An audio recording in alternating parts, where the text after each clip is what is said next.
Half a day.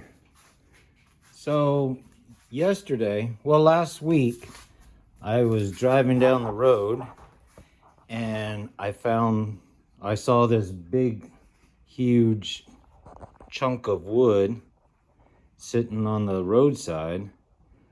So yesterday I went back and it was still there. So I brought it home. Well, I had to cut it up on the side of the road because it was way too big for me to pick up in one piece. But it was just this one piece sitting there. Somebody else had obviously cut it down, and it was probably on the back of a truck and fell off onto the side of the road. So I went and got a hold of it. This piece was at the center of it. It was 27 inches by about 20 inches tall. So I sat there with my little electric chainsaw from Milwaukee, and boy, did it do a great job. And I just looked at it on, I took a picture of the bark and asked Google, and Google said it was American chestnut. But then I looked it up and they said there were no more American chestnuts. So I'm guessing it's a chestnut tree of some kind. There seems to be a bunch of different types of chestnut. But anyways, I cut it up and I made this one into a slab so I can get a platter out of it. So I'm going to end up with a platter that'll be somewhere around 20, 21 inches round. And then this will end up being a bowl because I got a good 8 inches here. And this one I cut to be about 6 inches. So I should be able to get a good platter or a shallow bowl and a nice deeper bowl with those. And since my battery was dying and I was afraid someone else might come and get it, I just chopped this side in half. I can't remember where the pith is, but the pith was in one side of these. I might have cut right through the pith, hoping that it wouldn't crack on me.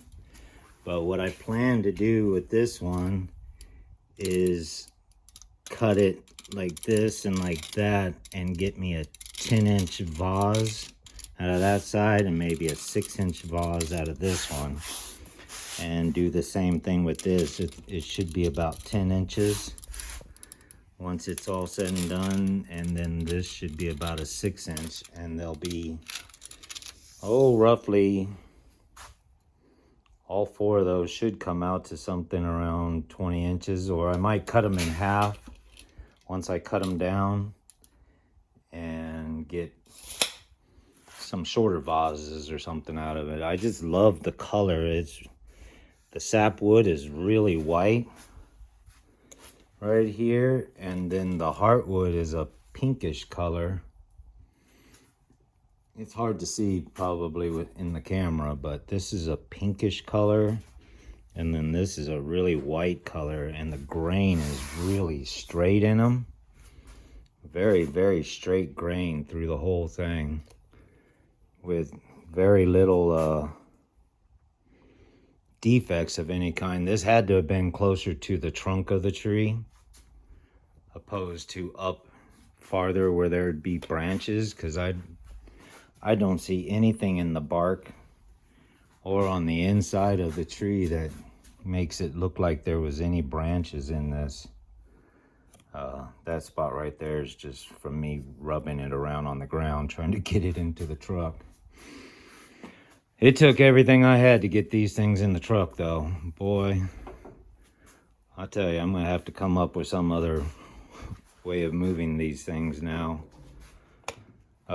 But so I wrote the date on it, 17 November 24, and I wrote on it chestnut, and I'm gonna go and put them outside and see what happens in a year from now, see if they're gonna be dry enough to work on. I got a couple of little slab pieces from me trying to square them up a little bit and get all the broken stuff off the ends of it so I could seal them. So I thought I'd save these and maybe turn them into something. Maybe write like a name on it or something and give it away as a present to someone. But I got some pretty decent pieces that I'm sure I can do something with. So that's that.